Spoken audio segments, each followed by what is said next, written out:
अस्सलाम वालेकुम नाज़रीन और फ़खर आसिफ बाजवा और वेलकम कर रहे हैं आपको क्रिकेट दीवाने की एक स्पेशल एपिसोड में। आज हम इंटरव्यू करने जा रहे हैं यूनाइटेड अरब एमिरेट्स के एक इंटरनेशनल क्रिकेटर और कलंदर्स टी10 लीग की तरफ से खेलते हैं सुल्तान अहमद साहब का। सुल्तान ऑफ स्विंग के नाम से जाने जाते हैं ये क्रिकेट फ्रेटर्निटी में। इनसे बातचीत करेंगे, इनका जो क्रिकेट का एक्सपीरियंस है, कब कैसे इन्होंने क्रिकेट स्टार्ट की, कैसा इनका टी10 का एक्सपीरियंस रहा। काफी बेहतरीन बॉलिंग की है इन्होंने, दुनिया के बड़े बड़े नाम टी10 लीग में इनके साथ खेल रहे थे। उनको काफी नबीतुलीम बॉलिंग करते हैं, काफी इकोनॉमिकल बॉलिंग करते हैं और फ्यूचर प्लान्स के बारे में उनके जानेंगे और जनरल क्वेश्चंस भी सुल्तान भाई से किए जाएंगे। और मेरे साथ साथ एक क्रिकेट दीवाने मौजूद हैं, उमैर भाई, उनको भी वेलकम करते हैं। अस्सलाम वालेकुम सुल्तान भाई एंड उमैर भाई। जी वालेकुम वालेकुम अस्सलाम। क्या हाल है सुल्तान भाई? पहले जी तो सुल्तान भाई, वेलकम कैसे टू हैं? The show. जी जी, बहुत बहुत शुक्रिया, आपने मुझे अपने शो में बुलाया है। तो इंशाल्लाह जो भी होगा अपना एक्सपीरियंस मैं आपके साथ शेयर करूंगा इंशाल्लाह। बहुत शुक्रिया। हम भी चाहते हैं कि अच्छा शो हो और व्यूअर्स के काफ़ी इतने जो एसोसिएट क्रिकेटर्स होते हैं उनके बारे में इतनी इन्फॉर्मेशन नहीं होती, लोगों ने इतना देखा नहीं होता टीवी स्क्रीन्स पर भी। तो हमारा मकसद आज का यही था कि जो ये ऐसे क्रिकेटर्स होते हैं उनके बारे में जो हमारे देखने वाले व्यूअर्स हैं उनको भी पता लगे और कि वो किस तरह की अपनी जो लाइमलाइट से पीछे रहकर अपनी क्रिकेट को कंटिन्यू कर रहे हैं। तो उस हवाले से व्यूअर्स को पता लगेगा। जी उमैर भाई, इंट्रोडक्शन में कुछ ऐड कर दें। जी मैं ये सब कहना चाहता हूँ कि सुल्तान भाई को कि बेसिकली ये ज़रूर एसोसिएट क्रिकेट से खेले हैं, लेकिन शायद हमारे व्यूअर्स को ये नहीं पता, बहुत सारे व्यूअर्स को नहीं पता कि ये बेसिकली पाकिस्तानी है और ये हमारे अपने ही हैं। तो इस वजह से हमारी इस मेन शो करने का मेन मकसद जो है वो यही है कि हम बता सकें लोगों को कि कुछ हमारे ऐसे भी एक्स्ट्राऑर्डिनरी टैलेंट होते हैं जिनको कई दफ़ा किसी वजूहत की बिना पे हमारे क्रिकेट बोर्ड की तरफ से वो नहीं खेल पाते और दूसरी टीम या दूसरे कंट्रीज में जाके वो उनकी सलाहियतों को देखते हुए उनको चांस देते हैं। और आज देखें वो यूएई के एक इंटरनेशनल क्रिकेटर हैं और इस दुनिया में उनका एक नाम है। तो मैं ये चाहता था कि आज ये शो हम सिर्फ इसलिए करें कि हम ये बताएं कि बेसिकली सुल्तान अहमद है कौन। बिल्कुल। तो सुल्तान भाई कैसे हैं आप, पहले तो ये बताएं। जी अल्हम्दुलिल्लाह, बहुत बहुत शुक्रिया उमैर भाई, सब खैरियत है। कोई पे ऐड आजकल कराते एक माशाल्लाह आपके चेहरे पे। जी जी बोलें, जी, जी बोलें फिर। जैसे इमरान ताहिर हैं, मोइन अली हैं, पाकिस्तान में पले बड़े और फिर उनको पाकिस्तानी उस तरह यूज नहीं कर सके उनका टैलेंट। उस्मान कादरी की मिसाल भी हमारे सामने एक बनने जा रही थी, लेकिन वो फिर वापस पाकिस्तान आ गए हैं। तो इस तरह हम चाहते थे कि सुल्तान भाई भी किसी तरह पाकिस्तान वापस आ जाएं। पाकिस्तान को एक लेफ्ट आर्म स्पिनर की जरूरत है। स्पिन ऑफ सुल्तान जी, क्या इरादे? पहले तो अपना एक्सपीरियंस स्टार्ट कैसे हुआ? गुजरांवाला में आप पैदा हुए, फिर सियालकोट स्टालियंस की तरफ से आप खेलते रहे हैं पाकिस्तान का डोमेस्टिक क्रिकेट, फिर कैसे वहां से यूएई ट्रैवल किया? कलंदर्स का जो आपने पीडीपी प्रोग्राम खेला उसमें भी मैं पूछना चाह रहा था। जी अगर वन बाय वन पूछेंगे तो जरा इजी रहेगा। जी जी, तो पहले सबसे पहले तो शुरू से शुरू मैं करें। स्टार्ट करता हूँ कि जो मैंने अपनी जो बेसिक क्रिकेट स्टार्ट है 2003 में मैं मैट्रिक में पढ़ता था। उस टाइम पे मैं थोड़ा टेबल खेलता था, तो आहिस्ता आहिस्ता मेरा एक दोस्त था, तो राहील उसका नाम था, वो उसने मुझे हार्ड बॉल में इंट्रोड्यूस करवाया। तो मैंने आहिस्ता आहिस्ता क्लब लेवल पे जो है ना फास्ट बॉलिंग से स्टार्ट किया। तो मैं बड़ी अच्छी फास्ट बॉलिंग करता था, लेकिन वो अच्छा। मुझे कहता था कि आपने स्पिन ही करनी है, स्पिन बॉलर जो है ना वो ज्यादा देर तक चलते हैं। तो खैर ऐसे मैं खेलता गया, तो फिर आहिस्ता आहिस्ता मैं फिर एक बड़ी क्लब थी जो मतलब पहले मैंने कॉलेज रोड क्रिकेट क्लब है जो अपने इलाके की, वहां से क्रिकेट स्टार्ट की। उसके बाद एक कंबाइंड स्टार क्लब है, बड़ी गुजरांवाला की, बड़ी मतलब अच्छी क्लब है। हसन अली भी हमारे उसी क्लब के हैं, नुमानवर है, बिलावल भट्टी हैं, हम लोग जो माशाल्लाह ऑलरेडी एक क्लब के हैं। तो सही। वहां से फिर मैंने स्टार्ट किया 2006 में। मैं अंडर 19 6 7 8 तक खेला हूँ। फिर उसके बाद मैं 2016 तक जो है ना वो इंटर डिस्ट्रिक्ट सीनियर खेला हूँ। तो अब कुछ चीजें होती हैं जो आपके इख्तियार में नहीं है। मैं मतलब मेहनत करता था, मुझे वो चीजें वहां पे नहीं मिल सकी। तो या आप ऑपोजिशन में कह लें या कुछ कह लें कि मुझे चांस नहीं मिल सका। फिर उसके बाद मैं रमजान में जो है ना कराची खेलने गया उमर एसोसिएट से। वहां से मैंने आहिस्ता आहिस्ता मतलब शो हुआ। फिर मैं वहां पे 2 साल में बेस्ट ऑलराउंडर हुआ, मतलब अच्छी परफॉर्मेंस दी। तो ऐसे ही उन्होंने मेरे मैच देखे, तो यूएई वालों को एक मतलब एक आलू बॉन्ड जो है ना टीम थी यहाँ पे, जो भी टी10 भी करवा रहे हैं शाजुल मुल्क, तो जी जी। उनकी क्लब थी। उन्होंने मुझे दुबई में आने के लिए बोला। तो 2013 से अभी कंटिन्यू जो है ना मैं मतलब यहाँ पे 4 साल क्लब क्रिकेट खेली है, और उस दौरान फिर पाकिस्तान में आके सियालकोट स्टालियन से भी खेला है। तो कुछ मेरा ऐसा सफर है कि उसमें मतलब पाकिस्तान में चाहता था, हर बंदे की ख्वाहिश होती है कि पाकिस्तान खेलना। तो मतलब अनलकी मैं नहीं खेल सका, लेकिन मैं अल्लाह ताला का शुक्रगुजार हूँ कि मैं आज अगर यहाँ पे यूएई का इंटरनेशनल प्लेयर हूँ और यहाँ पे क्रिकेट खेल रहा हूँ, डोमेस्टिक भी खेल रहा हूँ। तो जो इंसान की किस्मत में होता है वो उसको मिलता है। बिल्कुल। बिल्कुल बड़ी अच्छी बात की सुल्तान भाई आपने कि एक बड़े प्लेयर के साथ ना एक अच्छा इंसान होना बड़ा ज़रूरी है। और जैसे कि अभी आपने बात की कि जो नसीब में होता है अल्लाह ताला उतना देता है। मेरे ख्याल में सबसे मेन चीज़ होती है किसी भी स्पोर्ट्समैन के लिए कि वो हिम्मत ना हारे। जैसे आपने कहा है कि मैंने सियालकोट सैलिंग से स्टार्ट किया, फिर बल्कि लोगों को आप मैं ये भी जानना चाहूँगा, आप भी थोड़ा सा जर्नी के बारे में बताइएगा कि लाहौर कलंदर के पीटीबी का जो आप एक हिस्सा रहे हैं। उसके बाद आपने नाम लिया उमर एसोसिएट्स का। उमर एसोसिएट अब सबको पता है कि क्वेटा ग्लैडिएटर के जो ओनर हैं और पीछे जो उनके वो हैं, वो सारा जो है इस टाइम उनकी टीम पूरी खेल रही है। तो ये मतलब ये इतने बड़े बड़े अपॉर्चुनिटीज से होते हुए भी अगर अल्लाह ताला ने वहां पे मौका नहीं दिया, लेकिन आप फाइट करते रहे और आपने अपनी परफॉर्मेंस को इंक्रीज करते रहे चले गए, और वहां पे जाके फिर अल्लाह ताला ने आपको यूएई का आज एक इंटरनेशनल क्रिकेटर आपने बनाया है। अच्छा, सबसे पहले तो मैं ये आपको पूछना चाहूंगा, एक तो पीडीबी का थोड़ा सा जर्नी बता दीजिएगा हमारे व्यूअर्स को, और दूसरा ये कि अभी आप कितना मोटिवेटेड हैं कि किस तरीके से अब आप आपके अपने फ्यूचर प्लान्स का भी थोड़ा सा मुझे बताइएगा। जी, सबसे पहले 2018 में मैं पाकिस्तान में गया, तो यहाँ से वेकेशन पर, तो गुजरांवाला में ट्रायल हो रहे थे। तो मैं ऊपर खड़ा था, तो आकिब भाई मुझे इतना ज्यादा पहले नहीं जानते थे, एक दो बार उन्होंने मुझे देखा था। तो उन्होंने मुझे ऊपर से आवाज दी कि तुम किधर आए हो। मैंने बोला ऐसे ही आया हूँ। बोलते हैं नहीं, इसको बैंड दो, तो कल फाइनल सिलेक्शन है, उसमें आपने आना है। तो मैं फिर अगले दिन आ गया। मैंने वहाँ पे मतलब ट्रायल वगैरह दिए। इंजमाम भाई ने मुझे देखा, शुएब अख्तर ने देखा, आकिब भाई ने स्पेशल बोला कि ये बॉलर है, आप इसको चेक करें। तो मैंने वहाँ पे बॉलिंग, जो मतलब मेरी स्ट्रेंथ है, वो मैंने उस पर बॉलिंग की। तो उन्होंने मुझे उसमें सेलेक्ट किया। फिर मैं मतलब उनका हिस्सा बना, खेला हूँ, तो परफॉर्मेंस भी दी है। लेकिन उसके बाद दोबारा फिर मैं मतलब यूए में वापस आ गया हूँ। तो फिर जैसे अभी T10 है, तो ऑलरेडी आकिब भाई मुझे जानते थे और उन्होंने मुझे फिर यहाँ T10 में मतलब पिक किया है। तो अल्हम्दुलिल्लाह 2 सीजन से मतलब एक आउटस्टैंडिंग परफॉर्मेंस दे रहा हूँ, और उम्मीद है इंशाल्लाह आगे भी दूंगा। और हर बंदे का ख्वाब है कि पीएसएल खेलना और ऊपर से लाहौर कलंदर से खेलना। तो मेरी भी एक विश है कि मैं खेलूं और मैं इंशाल्लाह उसमें परफॉर्म करूं। तो इंशाल्लाह मैं पूरी उम्मीद हूं कि मैं इंशाल्लाह जरूर जो है ना पीएसएल भी खेलूंगा। सही। T10 के एक्सपीरियंस की आपने बात की, काफ़ी अच्छी परफॉर्मेंसेस आपकी पिछले साल भी रही, फिर इस साल जो भी कंक्लूड हुआ T10 उसमें भी काफ़ी अच्छी आपने बॉलिंग की। विकेट टू विकेट बॉलिंग करते हैं और ज़्यादा रन्स नहीं देते और विकेट्स लेके देते हैं अपनी टीम को। पावर प्ले में बॉलिंग करने के हम जानते हैं स्पेशलिस्ट हैं, इमाद वसीम टाइप की बॉलिंग करते हैं।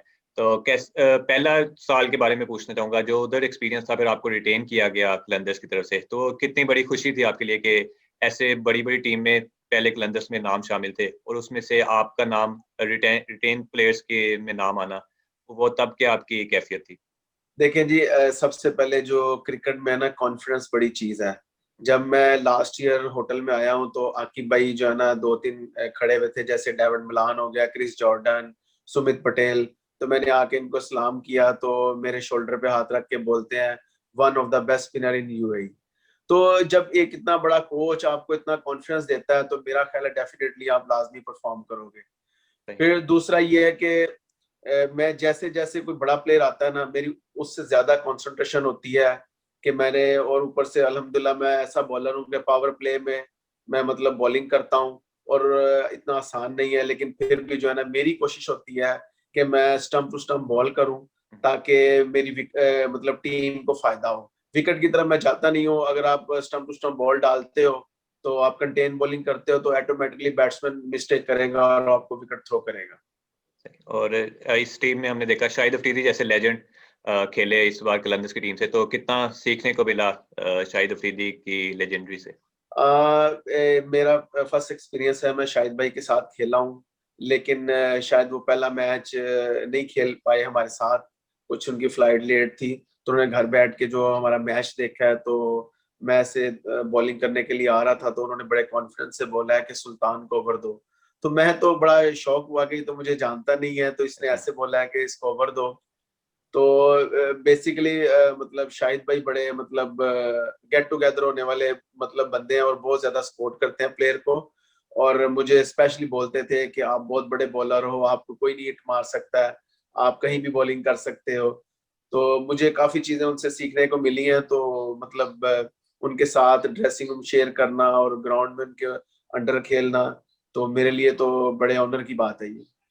यकीनन एक बहुत बड़ा लेजेंड अगर आपको ये कह रहा है कि आप बहुत बड़े बॉलर हो, आपको कोई हिट नहीं मार सकता, तो ये एक बहुत बड़े एजाज की बात है। जी मैं भाई कोई क्वेश्चन करना। अच्छा सुल्तान भाई, सबसे पहले तो मैं ये जानना चाहूंगा, ये तो ऑब्वियसली क्रिकेटिंग की कुछ लोग जानते भी हैं। सबसे पहले मैं स्टार्ट यहाँ से करना चाहूंगा कि सबसे पहले आपको वो क्या चीज़ थी जो मोटिवेट की गई जिसकी वजह से आपने क्रिकेट का यूज़ किया। और नॉर्मली क्या होता है, बहुत ज़्यादा स्टोरीज जो सक्सेस स्टोरीज होती हैं उसमें नॉर्मली ये देखा जाता है कि उनको घर से लेके स्टार्ट में बड़े मुश्किलात का सामना होता है। कि आपको पता है, क्योंकि हर इंसान किसी भी माँ बाप से पूछते हैं, वो कहता है जी मेरा बेटा है तो इंजीनियर बनेगा, डॉक्टर बनेगा या कोई और बने। मतलब क्रिकेटर बहुत कम, इवन के पाकिस्तान में जैसे हम रहते हैं, सबको पता है कि बड़ा मुश्किल होता है कि कोई भी माँ बाप स्टार्ट से कहें हाँ जी क्रिकेटर हमारा बेटा बनेगा। तो आपको वो क्या हर्डल्स सामने आई स्टार्ट के अंदर, और फिर वो क्या ऐसा टर्निंग पॉइंट आपके था जिसको आपको मजबूर किया गया अब आप एज अ क्रिकेटर अपना एक करियर जो है स्टार्ट करें? जी सबसे पहले तो मैं बेसिकली के मिडिल क्लास फैमिली से था। तो जो मेरी क्रिकेट में जो मेरी सपोर्ट रही है ना, वो सबसे ज्यादा मेरी मेरी माँ की रही है। क्योंकि जो मेरे भाई थे वो मेरे अगेंस्ट थे, उनको नहीं पता था ये क्रिकेट क्या है। और जब मैं खेल रहा था मुझे भी नहीं पता था कि मैं एक टाइम पे एक अच्छा क्रिकेटर भी बन जाऊंगा। तो बेसिकली हम अपनी जुबान में घर वाले उसको अवारागर्द बोलते थे। मीन्स के आप जब क्रिकेट खेलते हैं काम तो कोई कर नहीं सकते, आपको जो है ना फुल टाइम फुल क्रिकेट को टाइम देना है। तो उस टाइम पे मतलब ऐसा कुछ बोलते थे। फिर मुझे एक याद है वाकया कि मैं ना ग्राउंड में जून के महीने में ना हम 3 बजे प्रैक्टिस के लिए जाते थे। तो सामने एक शॉप वाला था, वो दूर से आवाज लगाता है, वो कहते देखो ये पागल जा रहा है इतनी धूप में ना। तो मैं खामोशी से गुजर जाता था। फिर 2-3 साल बाद जब उसने मुझे टीवी पर देखा तो उनके लिए तो बड़ी बात थी कि हमारे इलाके का बंदा को टीवी पे मैच खेल रहा है। तो वो फिर मुझे उठ के सलाम करता था और मतलब बड़े अच्छे उससे मिलता था कि नहीं जो तुमने वो इतनी गर्मी में मेहनत की है ना, तो वो सामने आई है। बाकी जो स्टार्टिंग में मैंने काफी स्ट्रगल किया है कि फैमिली इतनी मतलब वो नहीं थी, हम आहिस्ता आहिस्ता मतलब वो अब्बू भी कुछ एक नॉर्मल जॉब करते थे, फिर मेरा भाई भी बड़ा जॉब करता था। तो मैं बस ज्यादा क्रिकेट में मेरा लगाव। उस टाइम पे ये नहीं पता था उमैर भाई के क्रिकेट में क्या बनेंगे, फास्ट बॉलर बनेंगे बैट्समैन बनेंगे। मैं उस टाइम पे फास्ट बॉलर भी था, बैट्समैन भी था, स्पिनर भी था। लेकिन जैसे जैसे आगे जाता गया फिर मुझे पता चला कि मैं क्या बन सकता हूँ। तो इसलिए मैंने फिर ज्यादा स्पिन बॉलिंग पे मतलब वो किया। और ज्यादा जो स्टार्टिंग में जो मेरी क्रिकेट है उसको क्रेडिट जाएगा जो मेरे गुजरांवाला के ना बाबा अंसर जफर, उनको जाता है कि वो बेसिकली प्लेयर को जो है ना बहुत ज्यादा कॉन्फिडेंस देते हैं। और मैंने हमेशा मुश्किल कंडीशन में, उन्होंने शुरू से मुझे आदत डाली बॉलिंग करने की, तो मैं वो करते करते यूज टू हो गया। और माशाल्लाह अल्हम्दुलिल्लाह कि मैं आज दुनिया के बड़े बड़े बैट्समैन सामने हो तो उनको बॉलिंग जो है ना बड़े दिल से कर सकता हूँ। बिल्कुल, आपने बड़ी अच्छी बात की कि कोई भी चीज़ आपको मेहनत के बिना नहीं मिलती। और आपने जाहिर बात है वो आपने सही कहा कि एक वर्डिंग यूज होती है अवारागर्दी की, लेकिन वो जो एक तरह से इंसान का वो मेहनत चल रही होती है, उसी मेहनत का जो है ना आज इंसान जो है ना उसको जो भी मिलता है अल्लाह ताला सिला देता है। अच्छा, उसमें मैं ये लाजमी पूछना चाहूंगा कि जैसे भी आपने बात की कि मैं बड़े से बड़ा बैट्समैन को बड़े दिल से बॉलिंग करता हूँ, तो कौन सा ऐसे बैट्समैन को आपको भी लगता है कि आप जिसको अभी तक आपने बॉलिंग नहीं की और आप करना चाहते हो, और किसको आउट करना चाहते हो? और किस साथ में ये भी ऐड कर लीजिएगा कि कौन सा ऐसा प्लेयर है या ऐसा बॉलर है जिससे आप इंस्पायर है? ये अभी हमारा जो है ना एशिया कप क्वालिफायर है, अगर इंशाल्लाह हम क्वालिफाई करते हैं तो मेरी विश है कि मैं रोहित शर्मा को बॉलिंग करूं और उसको आउट करूं और करूं भी बोल्ड। ये मेरी ये विश है। ऐसे तो बाबर आजम का भी है कि बाबर आजम बड़ा अच्छा खेलता है। तो मैं मतलब देखना चाहता हूँ कि अगर मैं इन वर्ल्ड क्लास बैट्समैन को आउट कर सकता हूँ तो फिर मैं कुछ हूँ। बिल्कुल।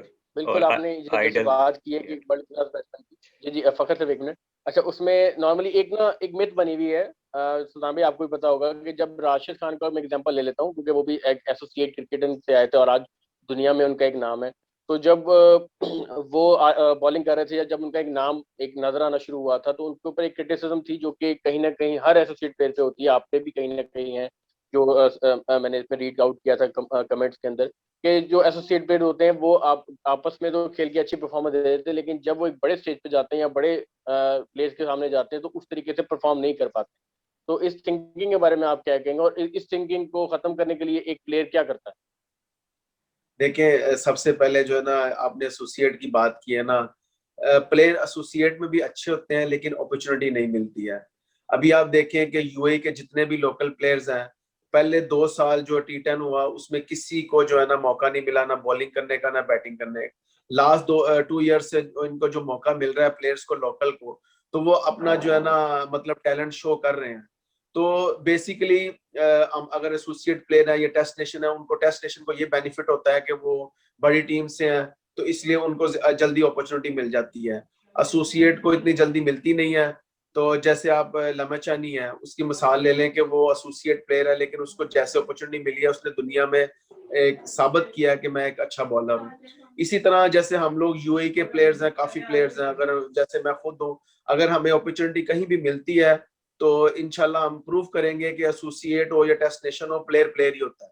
अच्छा सुल्तान, मैं पूछना चाहता था सुहेल अख्तर के बारे में काफ़ी लास्ट ईयर बातें हो रही थी, उनको जब लाहौर कलंदर्स की कैप्टनसी दी गई तो काफ़ी ज़्यादा लोगों ने सवालात खाए कि एक ऐसा प्लेयर जिसको ना इंटरनेशनल खेलने का एक्सपीरियंस है, ना उसकी डोमेस्टिक में कोई इतनी परफॉर्मेंसेस हैं, और वो लाहौर कलंदर्स की एक पीएसएल का बड़ा ब्रांड है, लाहौर कलंदर्स की टीम, उसकी कैप्टनसी करने जा रहा है। फिर हमने देखा कि उन्होंने अपनी कैप्टनसी में पहले तो एक लाहौर का टाइटल वो जितवा चुके थे अबू धाबी में T20 कप का। उसके बाद पिछले साल वो लाहौर कलंदर्स को फाइनल तक लेकर गए अपनी टीम को, जो कि आज से पहले कभी नहीं हुआ। लाहौर कलंदर्स हमेशा लास्ट पोजीशन पर आती थी। फिर इस बार T10 लीग में उनकी कैप्टनसी के अंडर आप खेले, तो किस तरह आपने देखा उनकी कैप्टनसी का एक्सपीरियंस कैसा था? किस तरह वो टीम को लेकर चलते हैं? और कैप्टनसी से उनकी इम्प्रेस हुए आप? जी, जैसे आपने पहले ऑलरेडी बता दिया है, मुझे बताने की जरूरत नहीं है। अगर एक मतलब इंटरनेशनल प्लेयर नहीं है, वो आपको एक ही मिनट में फाइनल जितवा देता है, दूसरे के फाइनल में ले आता है और T10 में भी अच्छा करता है, हुँ, लीड हुँ। कर रहा है, जी, इसका मतलब है कि वो अच्छा लीडर है। तो बिल्कुल। उनकी जो सबसे बड़ी बात है ना, वो प्लेयर्स को लेकर चलते हैं साथ। मीन्स के जैसे आपस में मशवरा करते हैं और जिस तरह कोई डिसाइड होता है उस तरह वो उनके साथ चलते हैं। मतलब बहुत ज्यादा जो है ना प्लेयर के साथ फ्रैंकली जो है ना वो गपशप करते हैं। सही। तो मेरा ख्याल है इसी वजह से जो प्लेयर जो है ना वो फिर उनके साथ मिलके जब काम करता है तो फिर टीम का रिजल्ट भी अच्छा निकलता है।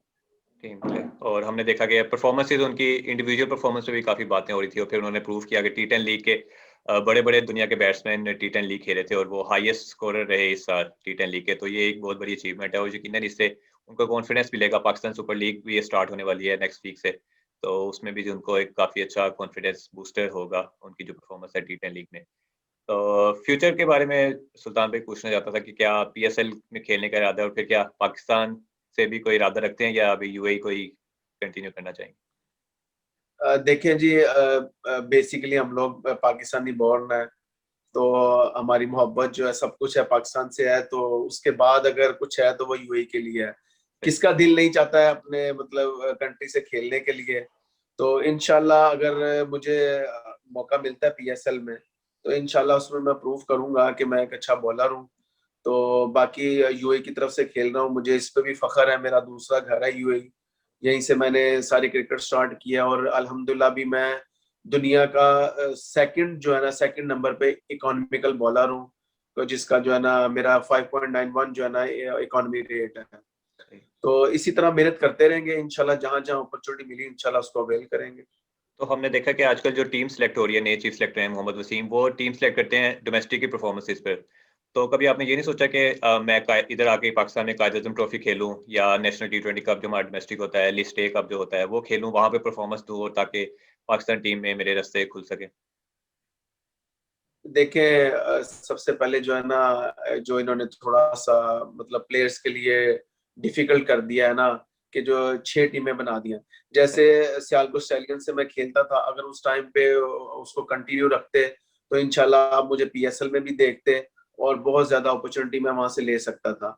ऑलरेडी उन्होंने सारी क्रिकेट जो है ना मतलब बंद कर दिया, जो चंद जो एक क्रिकेटर है वही बार बार उसी को ही खेल रहे हैं, तो आपका नया टैलेंट शो नहीं हो रहा। तो इसमें मैं क्रेडिट दूंगा लाहौर कलंदर वालों को, जो इन्होंने वो पीडीपी के नाम से प्रोग्राम स्टार्ट किया था, उससे इनको काफी प्लेयर भी मिले हैं। सही। तो फ्यूचर में भी मिल सकते हैं, और अगर जैसे ये काम करते रहे तो बेसिकली प्लेयर्स को अगर आप अपॉर्चुनिटी नहीं मिलेगी ना, तो आप वो सामने नहीं आ सकता है। तो आप देखेंगे पूरी दुनिया में लास्ट जो 2015 का वर्ल्ड कप हुआ है, सबसे ज्यादा पाकिस्तानी प्लेयर्स हर टीम में नजर आए हैं। वो क्या होता है कि अपने मुल्क में कुछ उनको मिलता नहीं है, अपॉर्चुनिटी मिलती नहीं है, तो वो फिर वहां से मूव कर जाते हैं, किसी दूसरी कंट्री में चले जाते हैं। तो वहां पे उनको इस चीज का मौका मिल जाता है।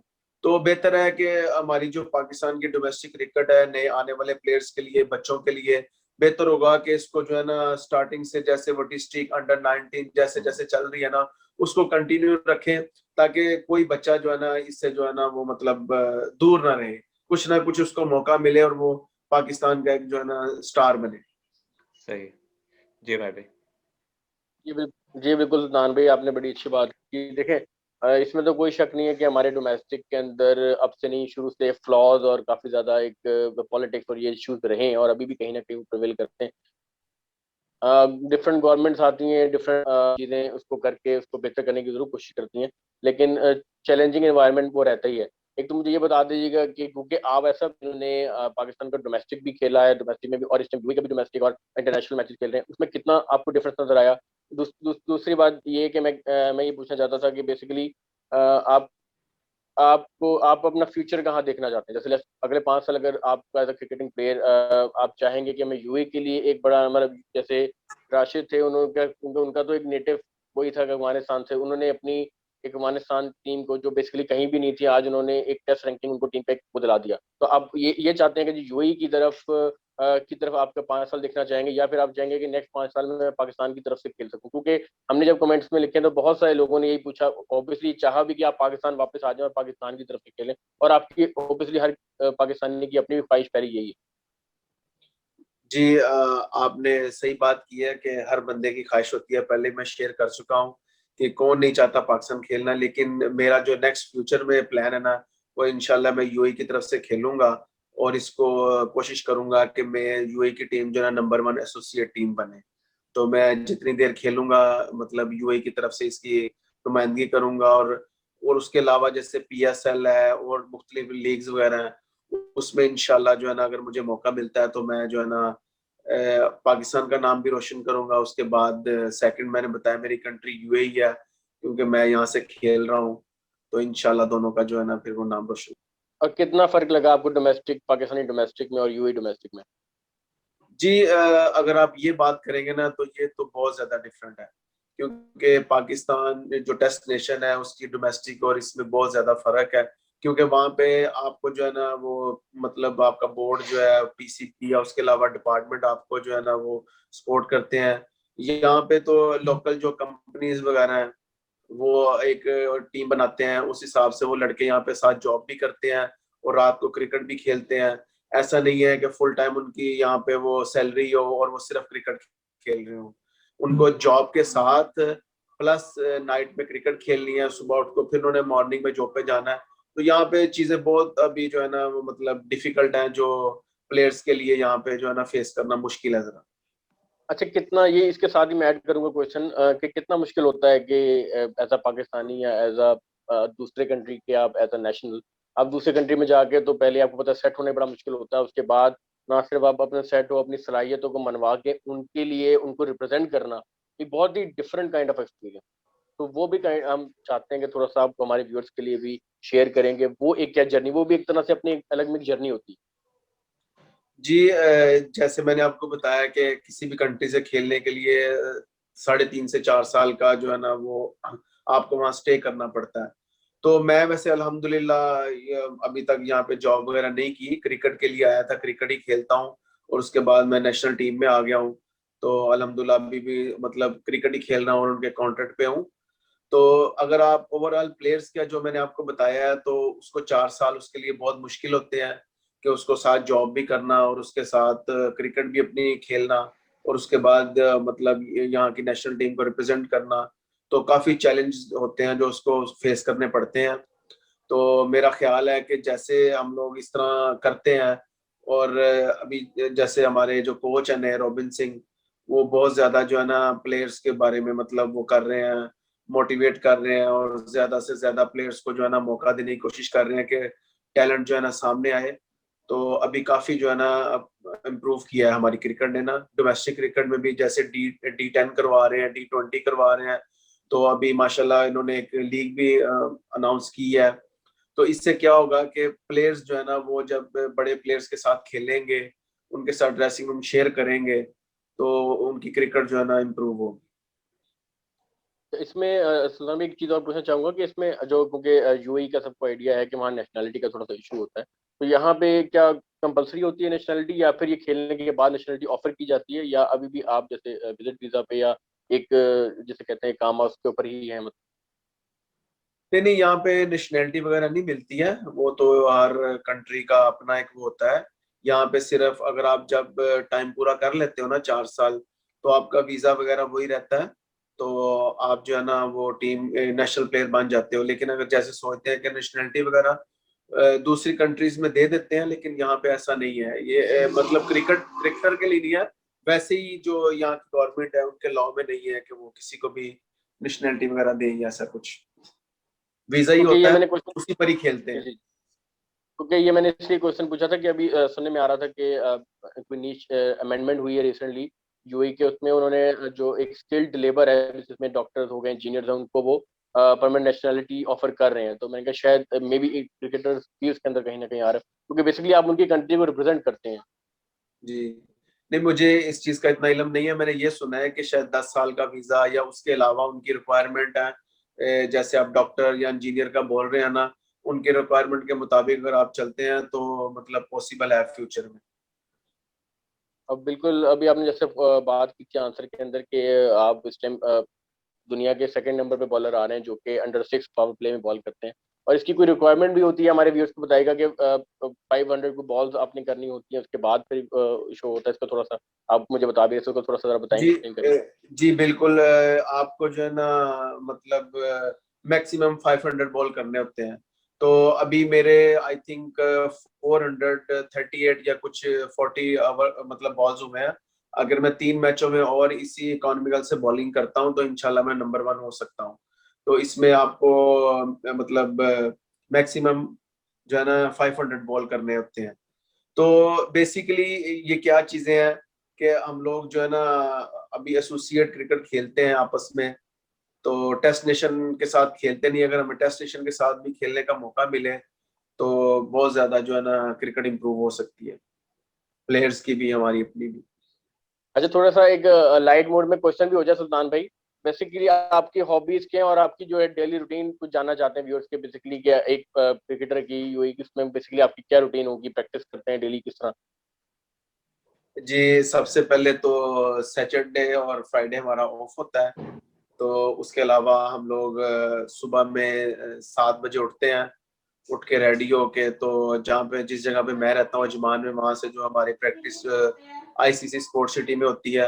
तो हमें 1 घंटा से 1.5 लगता है, सुबह में ट्रैफिक भी होती है। तो हमने वहां पहुंचना होता है। फिर हमारी 10 बजे से लेके 2 बजे तक वहां पे प्रैक्टिस होती है। उसमें हमने सबसे पहले जाके वार्म अप करना है, फिर हमने बैटिंग सेशन, बॉलिंग सेशन, फिर उसके बाद फील्डिंग सेशन है, फिर उसके बाद हमने जिम करनी है। तो ये 5 जो दिन होते हैं हमारे, इसमें हमने जो है ना हर किस्म की, कभी 2 दिन जिम कर ली है, आज बॉलिंग ज्यादा बैटिंग कर ली है। तो कुछ ना कुछ चेंज करके ना हमारी ये रूटीन रहती है कि हमने किसी ना किसी उससे अटैच रहना है। क्रिकेट से अटैच। अच्छा, सुल्तान भाई इसमें एक खिलाड़ी के लिए क्या सेटिस्फेक्शन होती है? जैसे अभी मैं देख रहा था 2 दिन पहले आपका मैच हुआ था, उसमें आपने 6 खिलाड़ी आउट किए थे और सिर्फ 36 रन दे के मतलब 3.6 की इकोनॉमी से बहुत अच्छी आपकी परफॉर्मेंस थी। तो मतलब आपका एज अ प्लेयर, जैसे मैं बाबर आजम को सुनता हूँ, कहते हैं कि मैं कभी भी अपनी परफॉर्मेंस से सेटिस्फाई नहीं होता, मुझे होता है कि मैं अभी इससे बेहतर कर सकता। तो आपका सेटिस्फेक्शन लेवल क्या है एज अ प्लेयर, कि जो आप कहेंगे कि जी मैं, हाँ अब मैंने किया तो मैं सेटिस्फाई हूँ? जी देखें, अगर आप बाबर आजम की बात करें ना, तो इस तरह तो सचिन तेंदुलकर ने बोला है कि मुझे तो अभी तक क्रिकेट की समझ नहीं आई है। तो हम लोग क्रिकेट से हट के भी एक बात करें तो इंसानी फितरत है, जितना हमें मिलता है हम कोशिश करते हैं इससे ज्यादा मिले। तो परफॉर्मेंस से जो मिल जाए उस पर शुक्र अदा करते हैं, लेकिन हर किसी को यही होती है हम इससे ज्यादा भी कर सकते हैं। तो जैसे अभी आप बोल रहे हैं, ये मुखातर लीग का मैच था, ये यूएई की सबसे बड़ी एक टूर्नामेंट है, तो जो बड़े मतलब 50 साल से चलती आ रही है। तो इसमें मतलब आउट करना और इसमें परफॉर्म करना ये बड़े ऑनर की बात है। और मैं अल्हम्दुलिल्लाह ऑलरेडी 2 बार मुखातर लीग का बेस्ट बॉलर भी हो चुका हूँ। तो अभी जो मेरी अभी परफॉर्मेंस है, इंशाल्लाह मैं कोशिश करूंगा इसको कंटिन्यू रखूं, ताकि मेरी टीम भी जो है ना फाइनल तक पहुंचे और हम जीते। ठीक है सुल्तान भाई, बहुत शुक्रिया। उम्मीद करते हैं आपके जो ख्वाब हैं, जो आपके फ्यूचर प्लान्स हैं, वो इंशाल्लाह पूरे हों। हमें लाहौर की तरफ से खेलने को आपको देख सकें, लाहौर कलंदर्स की तरफ से। और अगर कलंदर्स के T10 में ही आपको कंटिन्यूसली मौका मिलता रहे, तो उधर भी आप कलंदर्स को जितवाएं, उधर से भी पाकिस्तान का नाम रोशन करें। और एक इंशाल्लाह एक दिन पाकिस्तान की तरफ से भी हम आपको खेलते हुए देख सकेंगे। तो बहुत शुक्रिया, आपने अपना कीमती वक्त निकाला। उमैर भाई का बहुत शुक्रिया। जो व्यूअर्स हमें देख रहे हैं, वो यकीनन काफ़ी ज़्यादा लुत्फ़अंदोज़ हुए होंगे आपके इंटरव्यू से। काफ़ी कुछ सीखने को मिला होगा, जो एसोसिएट क्रिकेटर्स होती है, उनकी किस तरह लाइफ होती है, किस तरह वो स्ट्रगल किया उन्होंने, और किस तरह उनके जो गोल्स, फ्यूचर प्लान्स वगैरह हैं। तो यकीनन कैसे काफ़ी पाकिस्तान का नाम रोशन करते हैं वो, जैसे दूसरे पाकिस्तान मुल्क ये में जाके भी कैसे उनकी मेन जो पाकिस्तान का ख्वाहिश होती है सितारा। दिल में, वो यही होती है कि किसी ना पाकिस्तान का नाम ही रोशन करना है। तो बहुत शुक्रिया सुल्तान भाई। इंशाल्लाह आपके साथ बातचीत होती रहेगी। जी जी, बहुत बहुत शुक्रिया उम्मी आपका और फखर भाई आपका, कि आपने मुझे अपने शो में बुलाया। इन परफॉर्मेंस करते रहेंगे और आपसे गपशप करते रहेंगे इंशाल्लाह। दोबारा फिर अगर मौका मिलता है पीएसएल में या कश्मीर लीग में, तो इंशाल्लाह आपसे दोबारा भी बात होगी। आपने अपने शो में मुझे बुलाया, उसके लिए बहुत बहुत शुक्रिया। Thank you very much. जज़ाकल्लाह। Thank you. अल्लाह हाफिज़। थैंक यू सुल्तान भाई, थैंक यू।